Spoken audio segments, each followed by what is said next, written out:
اب آئیے بلا تاخیر ہمارے درمیان تشریف فرما خلیفہ حضور تاج الشریعہ حضور محمود العلماء مفتی اعظم مہاراشٹر حضرت علامہ مولانا شاہ مفتی محمود اختر القادری صاحب قبلہ دامو فیوزہم حضرت کی بارگاہ میں مائک پیش کر رہا ہوں، ذرا آپ کی آواز بلند ہو جائے، نعرہ تکبیر۔ جو خاموش ہے وہ بھی نعرہ لگا لے، نعرہ تکبیر، نعرہ رسالت، علماء اہل سنت، یاد حضور تاج الشریعہ، مسلک اعلی حضرت، بستی بستی قریہ قریہ، رہنمائے دین و ملت، خلیفہ حضور تاج الشریعہ حضرت علامہ مولانا مفتی محمود اختر القادری صاحب قبلہ، علماء اہل سنت، جماعت رضائے مصطفیٰ، مسلک اعلی حضرت۔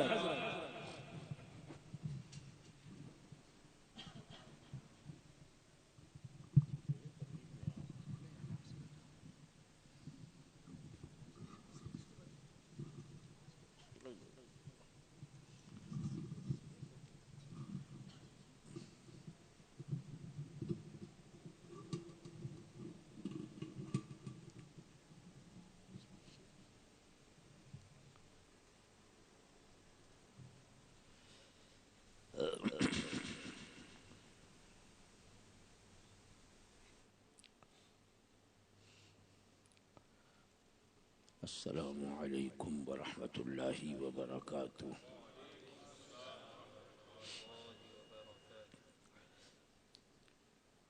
نحمده ونصلي ونسلم على حبیبه الکریم، اما بعد فاعوذ باللہ من الشیطان الرجیم، بسم اللہ الرحمن الرحیم۔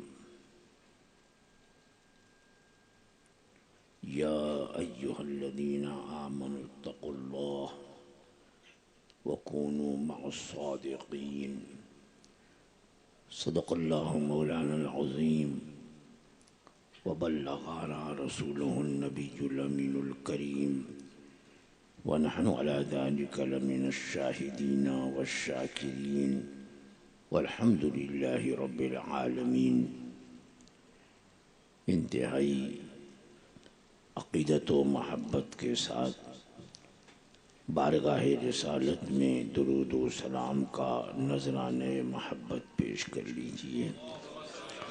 اللہم صلی علی سیدنا مولانا محمد معدن الجود والکرم وآلہ الکرام وابنہ الکریم، وبارک وسلم صلاۃ و سلام علیک یا سیدی یا رسول اللہ صلی اللہ تعالی علیہ وسلم۔ آج ہم اور آپ یہاں حضور جانشین سرکار مفتی اعظم عالم فخر ازہر سرکار تاج الشریعہ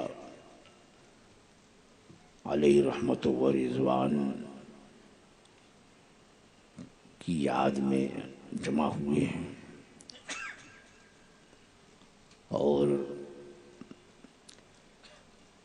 انگلش کیلنڈر کے اعتبار سے 20 جولائی یہ آپ کی تاریخ وصال ہے۔ اسی مناسبت سے ہمارے ندیم بھائی نے اپنے مکان پر یہ تقریب منعقد کی کہ اسلامی کیلنڈر کے اعتبار سے عرس کی تقریب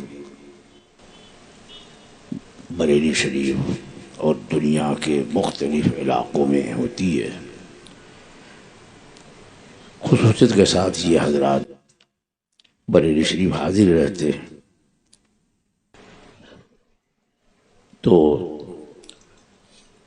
اسلامی کیلنڈر کے اعتبار سے گھر پہ اس طرح کی تقریبات مشکل ہے، لہذا انگریزی تاریخ کا لحاظ کرتے ہوئے حضور تاج الشریعہ کہ اس کی تقریب آج منعقد ہے۔ حضور تاج الشریعہ علیہ رحمت و رضوان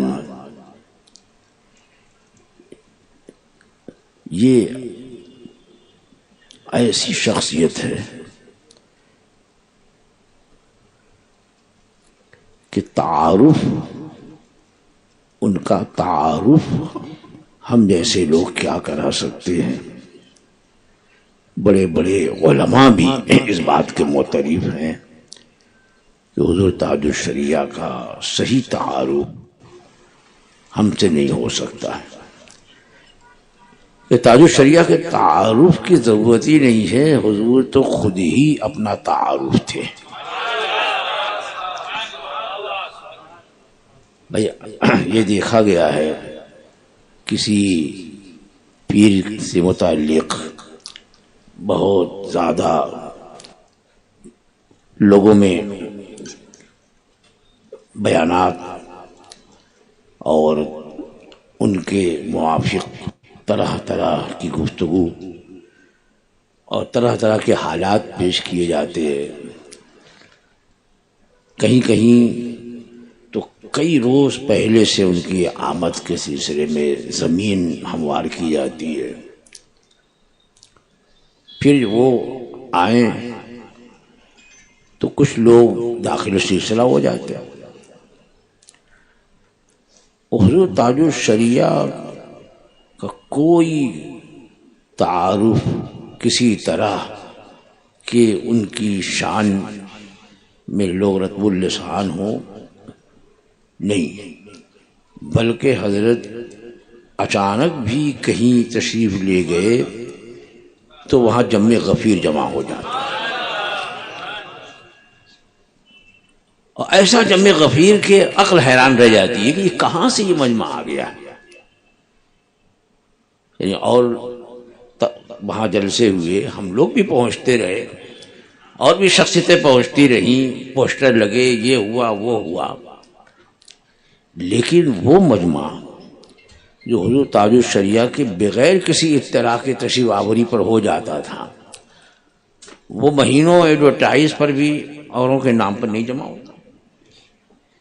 یہ مقبولیت من جانب اللہ ہے۔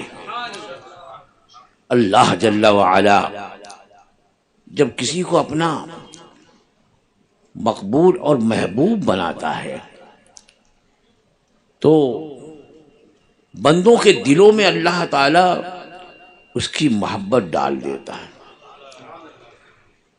اور اللہ تعالی سیدنا جبرائیل امین علیہ السلام سے فرماتا ہے کہ میں نے فلاں کو اپنا محبوب بنایا، تم میرے بندوں میں اس کا اعلان کر دو۔ تو اعلان کیا؟ سیدنا جبرائیل امین علیہ السلام اب وہ محبت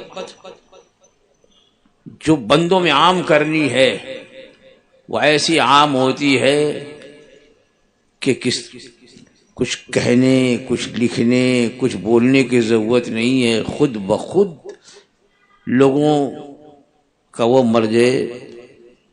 مرجع اور منبع بن جاتا ہے۔ اور یہ بات ہم نے حضور تاج الشریعہ میں بدرج عتم دیکھی، کسی تعارف کی ضرورت نہیں ہے، خود بخود لوگ مائل ہوتے ہیں۔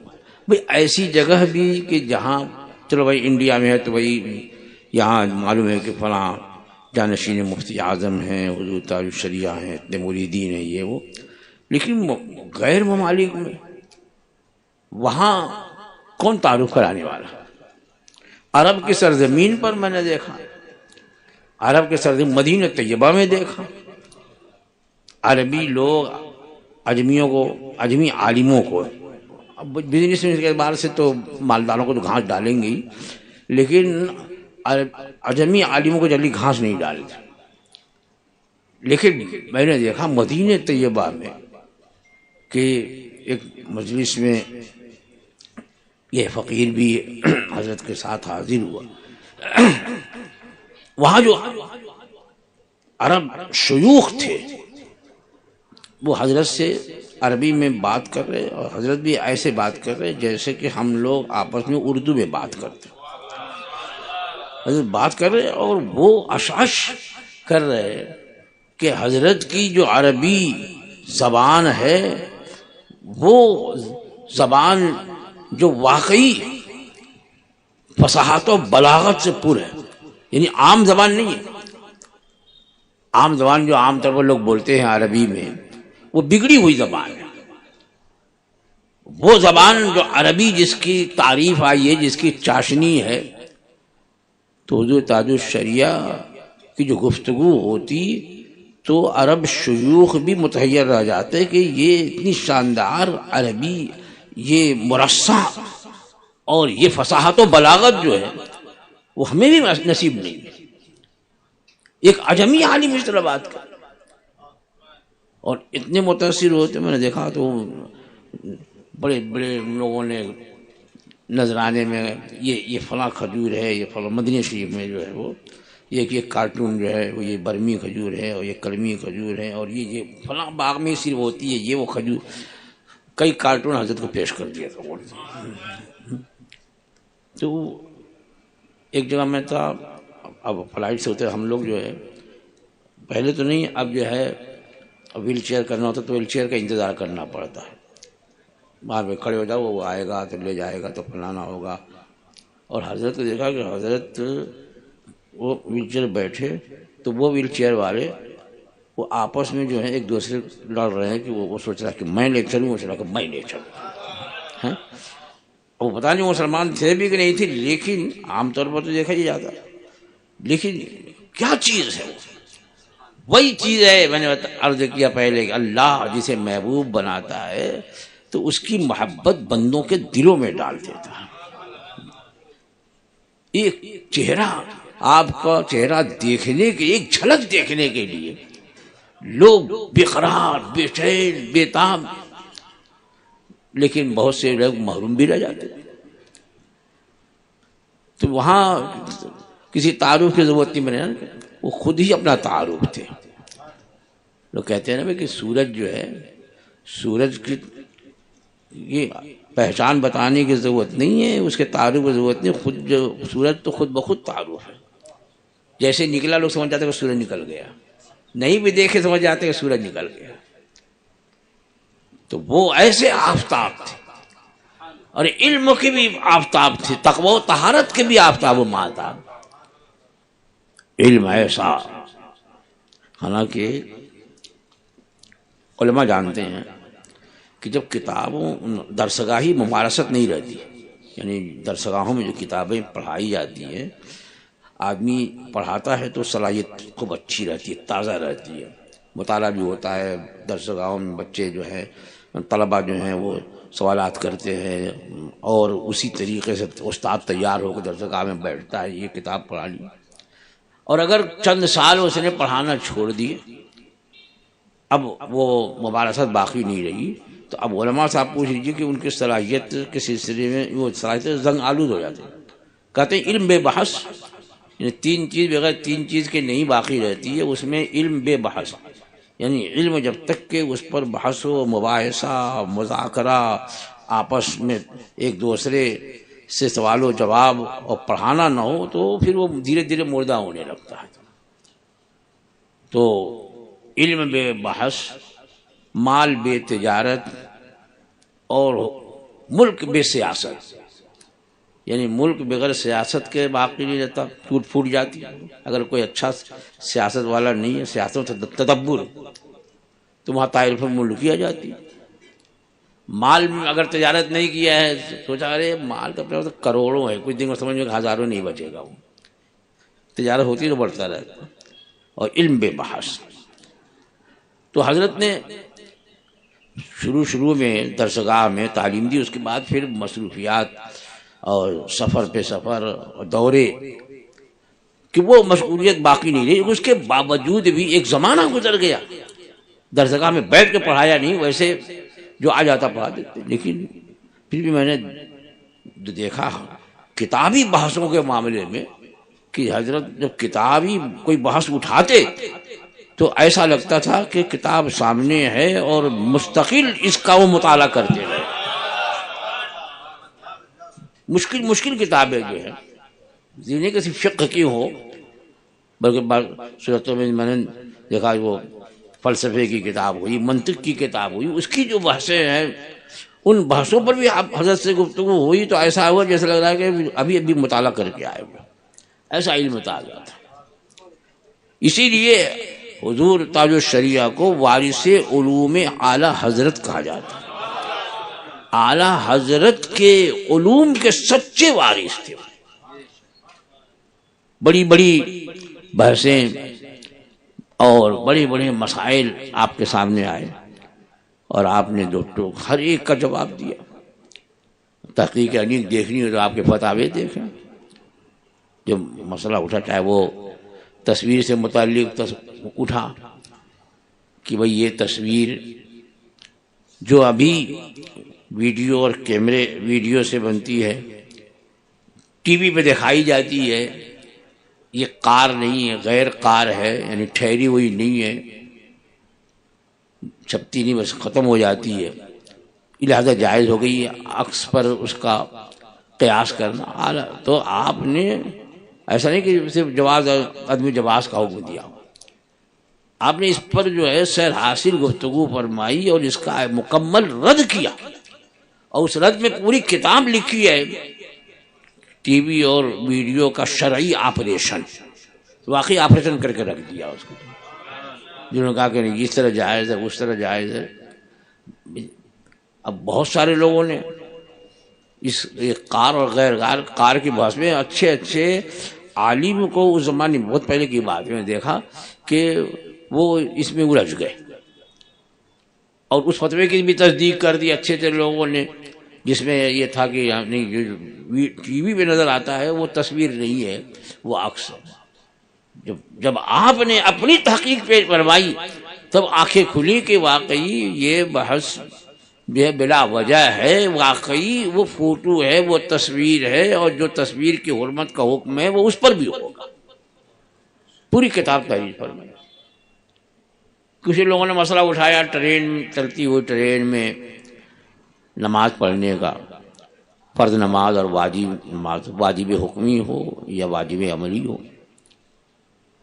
تو کہ یعنی سنت نفل تو پڑھ سکتے ہیں، فجر کی سنت نہیں پڑھ سکتے ہیں کہ واجب حکمی ہے، وہ فجر کی جو سنت ہے واجب حکمی ہے وہ چلتی سواری پر نہیں پڑھ سکتے، اور بقیہ اور نفل ہے وہ چلتی سواری میں پڑھ سکتے۔ تو یہ مسئلہ اٹھا ٹرین میں کہ چلتی ٹرین میں فرض نماز یا واجب نماز ہوگی کہ نہیں ہوگی۔ اعلیٰ حضرت فاضل بریلوی قدس سرہ العزیز نے یہی فتویٰ دیا کہ چلتی ہوئی ٹرین میں فرض اور واجب نماز نہیں ہوگی، اور اسے فرمایا ہے کہ اگر وقت نہیں ہے، وقت نکل رہا ہے تو پڑھ لے، لیکن بعد میں اس کا اعادہ کرے۔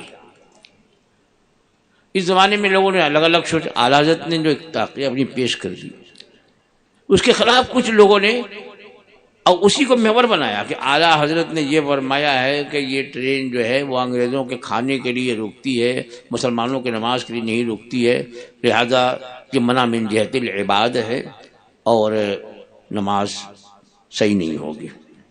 تو کہتے ہیں کہ اب وہ بات نہیں رہی، اب انگریز کی حکومت نہیں ہے، انگریزوں کے کھانے کے لیے اب بھی نہیں رکتی، پہلے رکتی تھی تو اس وقت کہہ سکتے تھے کہ مسلمانوں کی نماز کے لیے رکتی ہے، لیکن اب تو انگریزوں کے یا کسی کے کھانے کے لیے نہیں رکتی، اپنے اسٹیشن پر رکتی ہے۔ اب یہ انہوں نے چھیڑ دیا کہ یہ اب منع من جتنی باتیں، تو آپ نے فرمایا کہ اگر یہ منع من جہت العباد نہیں ہے، یعنی بندوں کی طرف سے یہ رک نہیں رہی ہے، تو کیا اللہ کی طرف سے رک رہی ہے؟ کوئی ڈرائیور کے قبضے میں ہے کہ نہیں ہے؟ ٹرین کا روکنا اور چلانا انسانی قدرت میں ہے کہ نہیں ہے؟ اس پر وہ جو شاندار آپ نے بات اٹھائی کہ ٹرین جو چلتی ہے رکتی ہے وہ انسانی فعل ہے، من جہت اللہ نہیں ہے۔ من جہت اللہ مطلب یہ جیسے کہ آپ بیل گاڑی پہ بیٹھے ہوئے، اب بیل لگا، اچانک وہ شریر بیل جو وہ بھاگا، وہ آپ کھینچے جا رہے ہیں، مارے جا رہے ہیں، وہ بھاگے جا رہا ہے، تو یہ آپ کے بس میں نہیں ہے، آپ کے بس میں روکنا نہیں ہوا، تو اب یہ من جہت العباد نہیں ہے۔ لیکن ٹرین، کیا ٹرین بھی ایسے ہی ہے کہ ڈرائیور روک رہا ہے، بریک لگا رہا ہے، لیکن پھر بھی وہ بھاگتی جا رہی ہے؟ تب تو وہ ڈرائیور بھی کود جائے گا، لوگ بھی کودنے لگیں گے کہ رک، بھاگو نہیں تو گئے کام سے، بھلے کودنے میں بھی چلے جائیں کام سے۔ تو وہ اس پر آپ نے جو بحث چھیڑی، بڑی علمی بحث پر، یعنی ہو سکتا ہے کہ کچھ سخت لفظ میں نے بول دیا ہو تو اس کو میں سمجھا دوں کہ بھئی دیکھیے، ایک یہ نماز کے لیے، فرض اور واجب نماز کے لیے قرار، زمین پر ٹھہرنا، یا جو چیز زمین پر ٹھہری ہو اس پر نماز پڑھنا۔ اب چلتی ٹرین میں قرار نہیں ہے، ہاں رک گئی تو وہ چوکی کی جیسی ہے، پلاٹ کے جیسے ہو گئی ہے، تختے کے مثل ہے، اب اس پر پڑھ سکتے ہیں، لیکن چل رہی ہو تو قرار نہیں۔ اور یہ قرار جو ہے کبھی ایسا ہوتا ہے کہ بندے کے اختیار میں نہیں ہے، اس کا ٹھہرنا جو ہے بندے کے اختیار میں نہیں ہے۔ جیسے کہ کشتی ہے، جہاز ہے، پانی پر ہے، اب وہ پانی پر وہ رکی بھی ہو کشتی، جہاز رکا بھی ہو، تب بھی قرار نہیں ہے کہ پانی پر ہے تو وہ یوں ہے، زمین پر تو ہے نہیں۔ تو اس لیے اب وہاں بندے کے اختیار میں نہیں ہے اس کا قرار۔ اب ہوائی جہاز چل رہا ہے، ہوائی جہاز جو ہے بندے کے اختیار میں اس کا قرار نہیں ہے، کیونکہ اب وہ تو چل رہا ہے، اگر اس کو روک بھی دے تو جتنے اسے بیٹھے ہوئے ہیں وہ یا تو وہی رکے رہیں گے یا دنیا ہی سے رک جائیں گے، ختم چلیں گے، گر جائے گا وہ۔ تو وہاں پر بھی بندے کا اختیار نہیں ہے جب چل رہا ہے تو۔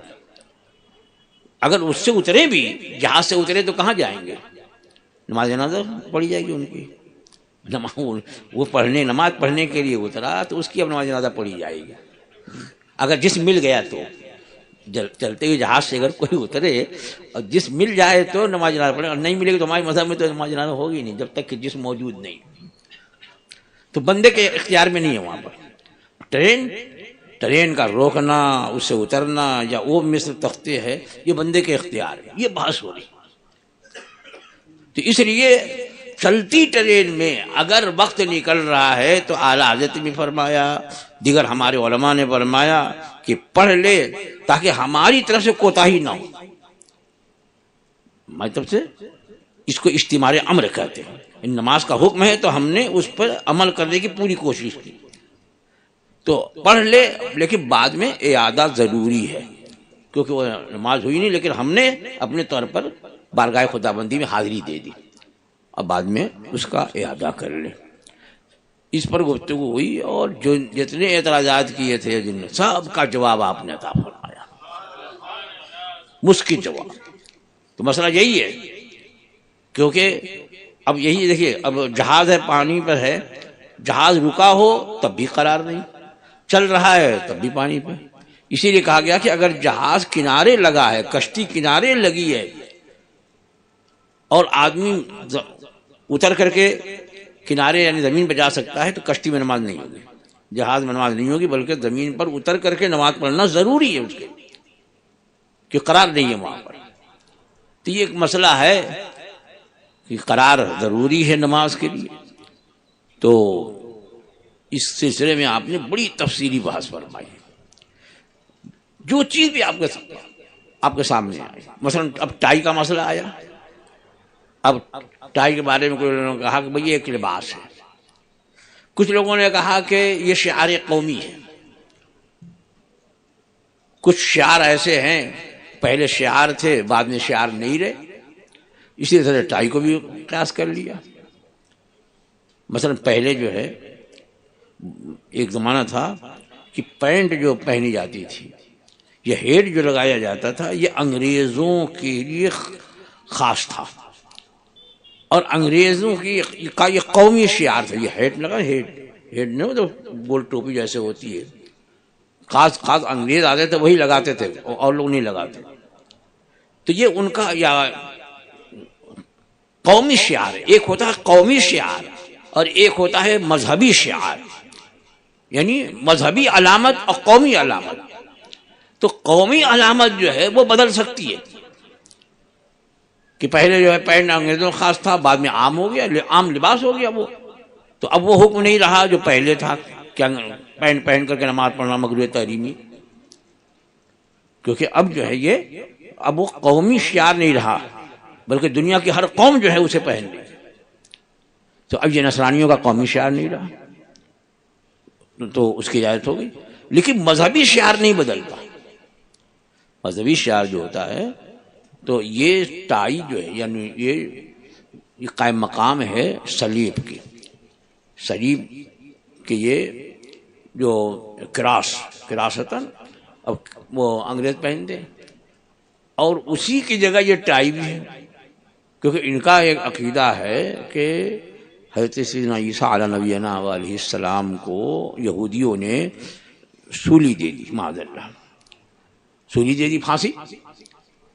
اور اسی لیے نشان بھی ہوتا ہے ایسے، یعنی بتائیے کہ جیسے ہاتھ آدمی ایسے کر کے ایسے لٹکا ہوا ہے، وہی صلیب بنا ہے یوں کراس میں بھی دیکھیں گے نا، یہ بالکل اوپر وہ نہیں ہوتا ہے، ایسے ہوتا ہے، یعنی گویا کہ یہ سر نکلا ہوا ہے اور پھانسی ہے تو پہنتے ہیں وہ. اور یہ کفر ہے، یہ شعار کفر ہے، ان کا مذہبی شعار ہے. تو اب آپ نے جو انگریزوں کی مذہبی لغات ہیں ان سے آپ نے کراس اور ایک ٹائی اور اس میں جو نیک ٹائی، اس کو آپ نے ثابت فرمایا کہ یہ بھی جو ہے ان کا قومی شعار نہیں ہے، مذہبی شعار ان کا مذہبی شعار. لہذا اس کا بھی پہننا حرام ہے، ٹائی کا باندھنا حرام ہے، اور یہ ان کی مذہبی چیز ہے، اسی لیے ان کا مذہبی آدمی بھی یہ باندھتا ہے. اور ایسا مذہبی شعار ہے کہ مر جاتے ہیں تب بھی اس کو ٹائی باندھتے ہیں، ٹائی باندھ کے کھڑا کر کے اور اس کو جو ہے وہ دفن کر دیں. بہرحال اس میں بڑی آپ نے اعلیٰ تحقیق فرمائی. تو جس طرح سے آپ نے کسی بھی مسئلے کو اٹھایا تو اس کی ایسی تحقیق انیق فرمائی کہ اچھے اہل علم ان تحقیقات کو دیکھ کر کے دنگ رہ جاتے. تو یہ ان کا علم تھا، ایسا علم، ہمیشہ علم تازہ. یعنی کبھی کبھی آدمی ہے نا کہ ادھر ذہن نہیں جاتا اور آپ فوری طور پر جواب آ جائے. مثلا ایک مطلب سیمینار میں فقیر بھی حاضر تھا، بات چل رہی تھی کہ جاندار کی تصویر اگر ہو آگے پیچھے دائیں بائیں کسی طرف بھی تو نماز مکروہ تحریمی ہوتی ہے، جاندار کی تصویر. اس پر ایک سوال ہوا کہ شہروں میں جیسے بمبئی وغیرہ کہ ٹیرس پر بھی نمازی ہوتے ہیں، ٹیرس کھلی ہوتی ہے، جمعے کی عیدین کی نماز وہاں بھی ہوتی ہے، ٹیرس پر لوگ ہیں یا اور جگہ ہیں. اور عام طور پر جو ہے بمبئی اور شہروں میں جو ہے وہ بڑے بڑے بینر لگے ہوتے ہیں اور اس میں جو ہے وہ جاندار کی تصویریں ہوتی ہیں، کہیں جانور بنا ہوا ہے، کہیں کوئی ہیرو ہے، کہیں کوئی سیاسی لیڈر ہے، یہ ہوتے ہیں پورا جو ہے قد ان کا ہوتا ہے اور وہ مسجد سے صاف نظر آ رہا. تو ان لوگوں کی نماز کا کیا ہوگا جو لوگ ٹیرس پہ نماز پڑھ رہے ہیں اور روڈ پر اور دوسری دیوار پر جو ہے وہ بڑی بڑی تصویریں. سوال ہوا تو حضرت نے فرمایا کہ وہ تو دوسرا مکان ہے، جس جگہ وہ نماز پڑھ رہا ہے وہاں وہ تصویر نہیں ہے، وہ مکان دیگر، وہ دوسری جگہ ہے، اس وجہ سے اس کی وجہ سے ان کی نماز مکروہ نہیں ہوگی. تو سوال یہ ہوا ہے کہ بھئی اس سلسلے میں جو ہے وہ جزیہ کون سا، کوئی ایسا جزیہ ہے کہ اگر اس مکان میں تصویر نہ ہو، دوسری مکان میں ہو، دوسری جگہ پہ ہو تو اس مکان میں جو پڑھ رہے ہیں ان کی نماز مکروہ نہیں ہوگی. تو آپ نے کہا لا الہ الا اللہ، لا الہ، ارے یہ تو نص ہے، یہ تو نص موجود ہے کہ اس مکان میں نماز پڑھنا مکروہ ہے جس مکان میں جاندار کی تصویر. اب ادھر ذہن ہی نہیں گیا، اس مکان میں وہاں ہے جس مکان میں جاندار، اس مکان میں نماز مکروہ تحریمی. یہ نہیں ہے کہ دنیا میں کہیں بھی ہو اور کہیں سے بھی دکھ رہی ہو. سب خاموش ہو گئے. تو یہ ایسا استحضار علم تھا. جب کوئی فیصلہ ہوتا اور جا کر کے کوئی بھی ایک شخص جو ہے حضرت کو، جب وہ حضرت موجود نہیں ہوتے تو لا کو سناتے. سنانے میں جو عربی عبارت جو بھی کتب فتاوا سے نقل ہوتی تھی تو سناتے. ہم لوگ، میں یہ سمجھتا تھا کہ حضرت آنکھیں بند کی ہیں وہ اسی پڑھ رہا ہے، لیکن ایک جگہ بھی اگر اس نے کوئی حرف چھوڑا، کیا پڑھا آپ نے، پھر سے پڑھیے، پھر پڑھا، یہاں یہ نہیں ہوگا، یہاں یہ لفظ نہیں ہوگا، کتاب دیکھیے. جو کتاب کھولی جاتی تو وہی لفظ ہوتا ہے جو حضرت نے فرمایا. ایسا استحضار علم تھا. اور اب اس بیان سے آپ سوچ رہے ہوں گے کہ حضرت بہت بڑے عالم تھے لیکن ولی نہیں تھے، کیونکہ عوام کو جو ہے ان کے لیے معیار جو ہے ولایت جو ہے کرامت ہے. اسی لیے بہت سارے لوگ جو ہے وہ کرامت بنائے رہتے ہیں کہ حضرت آئے تھے، ہم نے یہ سوچا، حضرت نے وہی کہہ دیا. اب کون جانتا تو نے کیا سوچا تھا، مگر حضرت کی کرامت بیان کرنا.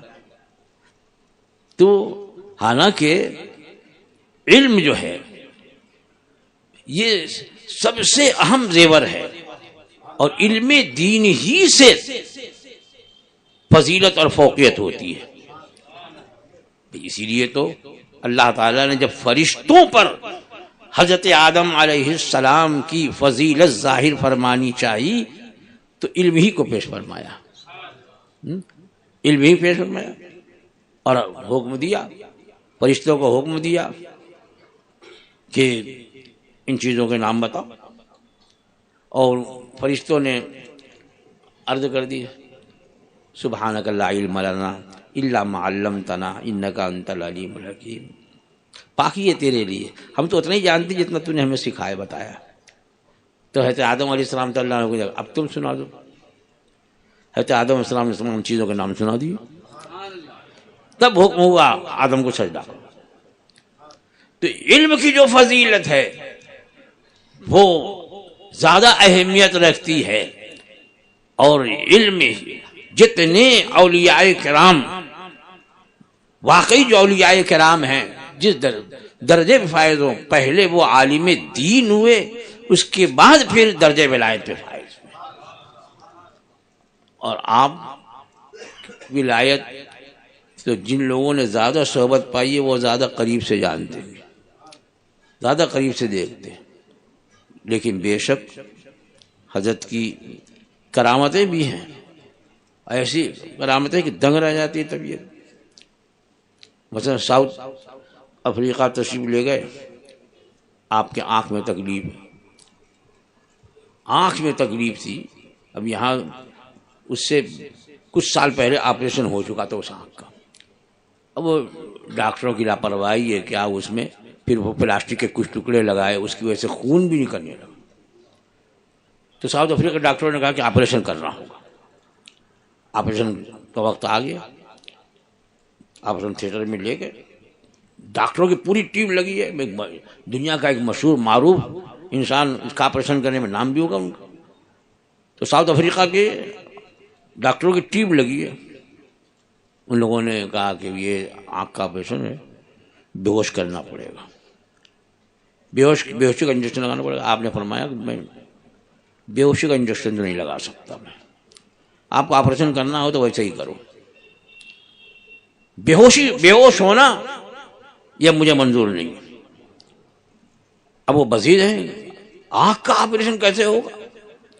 پھر یہ ہوا کہ ٹھیک ہے اتنا حصہ جو ہے وہ سن کر دیا جائے، انجیکشن بے ہوش نہ ہو، سن کر دیا جائے. حضرت نے اس سے ہی منع کر دیا، میں نے آج تک اس طرح کا انجیکشن نہیں لیا. اب وہ ڈاکٹر کہ آپ برداشت نہیں کر سکو گے، نہیں ہو سکے گا. کہ کرو تم کرو. ہمارے جد امجد نے بھی بغیر انجیکشن کے آپریشن کرایا، فقیر بھی کرایا. آنکھ میں معمولی تنکا آ جائے تو اندھیرا ہو جاتا ہے، آنکھ نہیں کھلتی ہے. اور وہاں تو بھائی آپریشن 3.5 گھنٹے کا آپریشن، آنکھ کا آپریشن ساؤتھ افریقہ میں ہوا 3.5 گھنٹے کا آپریشن. بس اب حضرت جو ہے وہ درود شریف اور قصیدہ بردہ شریف وہ آہستہ آہستہ جو ہے زیر لب پڑھتے رہے، اور ڈاکٹر اپنا کام کرتے رہے، نہ پیشانی پہ کوئی بل ہے نہ تکلیف کے کچھ آثار ہیں، آپریشن ہوتا رہا۔ بھائی 3.5 گھنٹہ کوئی معمولی بات ہے؟ اگر آپ کے آنکھ میں ہم جو ہے خالی 3 سیکنڈ کے لیے انگلی اگر ایسے ڈال دیں تو آپ بلبلا کر کے بھاگ جائیں گے، لگے گا پانی گرنے۔ اب بہت 3 سیکنڈ کے لیے ڈالا تھا اور 3 گھنٹے تک آپ جو پوچھتے رہو گے، اب 3.5 گھنٹے کا آپریشن لمبے اف تک نہیں کیا۔ جب ڈاکٹروں نے کہا کہ آپریشن ہوگا، اب وہ ڈاکٹر بھی نے کہا کہ ہماری زندگی کا پہلا آپریشن ہے اور پہلا یہ مریض ہے، پہلا پیشنٹ ہے کہ بغیر سن کیے، بغیر بے ہوش کیے آنکھ کا آپریشن ہم نے کیا۔ یہ تو ہماری قسمت میں، تو یہ صرف اور صرف وہی روحانی قوت ہے جو اولیاء کرام کار فرما ہوتی ہے۔ اب ایک صاحب بیان کرنے لگے رامپور، حضرت تشریف لے گئے، رامپور سے اور ایک جگہ جانا تھا، پہاڑی ایریا یہ، اور لوگ جیپ گاڑی میں بیٹھے ہوئے تھے، حضرت بھی بیٹھے ہوئے تھے، تو وہ جو پہاڑی راستہ تھا اس کے کنارے کنارے مضبوط جو ہے وہ پتھر یا اینٹیں لگایا۔ اب وہ گاڑی چل رہی ہے اور اس سے اینٹ کھسک رہی، کھسکنے کے بعد جو ہے وہ پوری گاڑی جو ہے وہ نیچے گری، کئی کروٹ تقریباً نیچے جو ہے وہ 40-50 فٹ گہرائی میں گری اور گر کر کے سیدھی ہو گئی، سیدھی ہوئی۔ اور جو لوگ بیٹھے ہوئے تھے وہ کہہ رہے کہ ہم نے جلدی سے تو حضرت کو دیکھا کہ حضرت سیٹ پر جو ہے وہ سجدے کی حالت میں، سیٹ پر سجدے کی حالت میں۔ اور ایک صاحب اس کو کہہ رہے تھے کہ جب گاڑی ٹائم لگا نا اوپر سے نیچے تک رکھنے میں کرے تو بس یا اللہ یا رحمان یا رحیم، یا اللہ یا رحمان یا رحیم یہ تو کرتے جا رہے۔ اور جب گاڑی رک گئی گر کر تو دیکھا کہ حضرت جو ہے سیٹ پر سجدے کی حالت میں۔ پھر ہم نے عرض کیا حضرت آپ کو کوئی تکلیف؟ کہ نہیں ہے۔ آپ فلاں صاحب کو کوئی تکلیف پہنچی ہے کیا؟ کہ نہیں حضرت سب اچھے۔ تو سب کے سب اچھے، اور گاڑی کا ایک حصہ چھت کا تو اڑ گیا تھا، گاڑی کا نقصان ہوا، گاڑی میں بیٹھنے والوں کو کوئی نقصان نہیں، وہ بھی جیپ ہے۔ یہ نہیں سمجھے گا کہ وہ جو باہر والی گاڑی آتی ہے بالکل ویسی کہ آدمی جب کچھ حادثہ ہوتا ہے تو اس میں وہ بلون نکل آتے ہیں اور اس کی حفاظت ہوتی ہے، وہ سب گاڑی نہیں تھی، وہ جیپ گاڑی تھی کہ جس میں اگر ایک پلٹی گاڑی کھائے تو آدمی باہر چلا جائے، گاڑی خالی رہے گی، اس میں کسی کو بھی نہیں زخم آیا۔ یہ جیتی جاگتی کرامت۔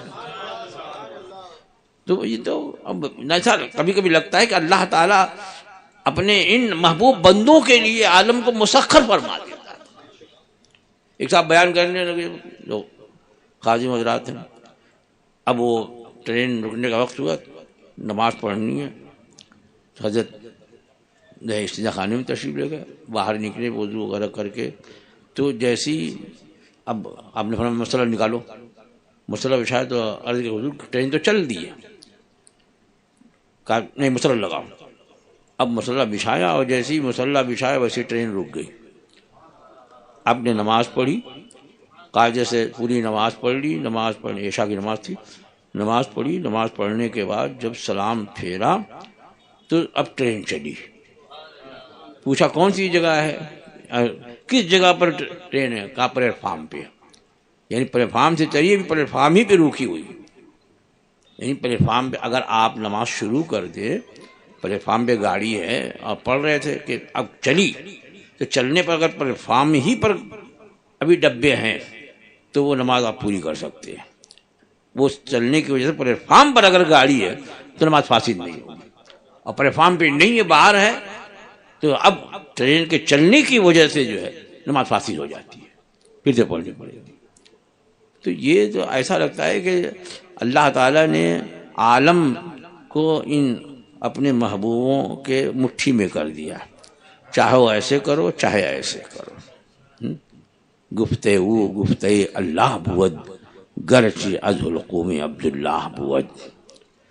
آج کی یہ تقریب جو ہے حضور تاج الشریعہ عظمت و رضوان کی حرم محترمہ، ہم سب کے امی حضور اسجد میاں دامت برکاتہم القدسیہ کی والد محترمہ جو علیل ہیں، ان کے دعائے صحت کے لیے۔ اب یہ کہ کبھی درجات جو ہیں وہ نسبت کی وجہ سے بلند ہوتے اور اللہ تعالیٰ کی طرف سے اس نسبت کا فیضان ہوتا ہے۔ اب یہی دیکھیے سورہ کہف شریف میں کہ جب حضرت موسیٰ علیہ نبینا علیہ السلام اور حضرت خضر علیہ نبینا علیہ السلام سفر پہ نکلے تو ایک جگہ جو ہے کشتی میں سفر کیا، اس کو توڑ ڈالا، پھر ایک جگہ گئے کہ بچہ ملا، اس کو قتل کر ڈالا ہے۔ ہر جگہ ہے تو موسیٰ علیہ السلام پوچھتے رہے آپ نے ایسا کیوں کیا، یہ نہیں کرنا تھا۔ پھر تیسری جگہ جو ہے وہ ایک آبادی میں پہنچے، ان آبادی والوں نے ضیافت وغیرہ نہیں کی، پوچھا اتنا کھانے وانے نہیں پوچھا۔ اب وہ چل رہے تھے کہ ایک دیوار ٹیڑھی تھی اور گرنے کو تھی، حضرت خضر علیہ السلام نے ہاتھ پھیرا تو سیدھی ہو گئی۔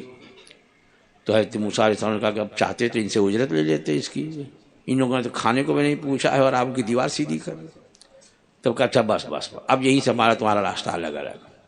اب پھر تینوں کی وجہ یہ بتائی، اس میں تیسری جو ہے کہ وہ دیوار جو تھی وہ یتیم بچوں کی، یتیم بچے چھوٹے ہیں اور اس دیوار کی جڑ میں خزانہ ہے پوشیدہ۔